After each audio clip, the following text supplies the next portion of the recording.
করলে নাই বাইরে নয় ঘুরছি আমি গাড়ি একটু দেখবো যে গাড়িটা আমি চেহারা দেখবো 1,06,000 টাকা গাড়ি আমার একটু দেখবো আমি নিব না আমার একটু দেওয়া আমি করে দিলাম এই আওয়ামী লীগের বলাবো না কি ভাইঙ্গে ছিল আমার বিয়ে দেওয়ার পরে আর কি আমি অটো রিক্সাটা কিনা চালাইতেছি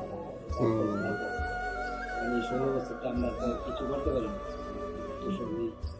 বললাম যে পা বন্ধ করলাম বললাম যে আমার নিজেরও গাড়ি না মালিকানা গাড়ি আজকে নিয়েছি এখন এই মালিকও আমার কাছে কি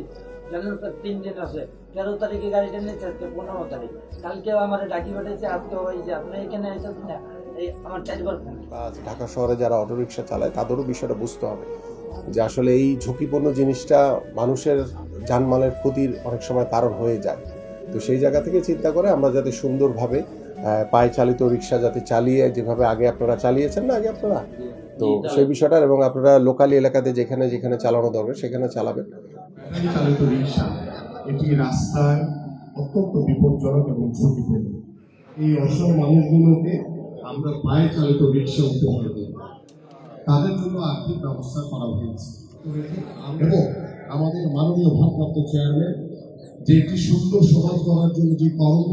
পরিকল্পনা নিয়েছেন, যে স্বপ্ন নিয়ে তিনি দেখেছেন এবং একটি সমৃদ্ধশালী বাংলাদেশ গড়ার জন্য তিনি যে লক্ষ্য নিয়ে কাজ করছেন এবং সর্বোপরি তিনি বলেছেন যে আমরা একটি মানবিক বাংলাদেশ গড়তে চাই। সেই মানবিক বাংলাদেশ গড়ার লক্ষ্য নিয়ে আমরা সবসময় আমাদের বিএনপি পরিবারের পক্ষ থেকে আমরা এদেশের সাধারণ মানুষ অসহায় মানুষগুলোর পাশে সবসময় দাঁড়াবো। ছোট্ট একটা কাজ যদি করে দেখাওয়া সাথে আসবে